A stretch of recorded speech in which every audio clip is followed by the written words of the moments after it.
Looking for a Christmas sewing project? Then stop scrolling. I'm really excited to share my latest project in collaboration with Elephant in My Handbag. They sent me this beautiful Christmas panel to make an advent calendar.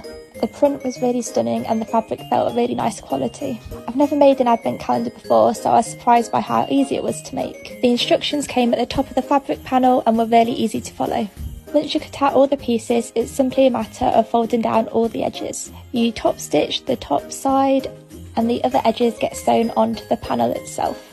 You get a nice mix of double and single panels to stitch on, and the lines are on everything, so it's really easy to follow. Once you've added all the little squares on, it's then time to add some wadding.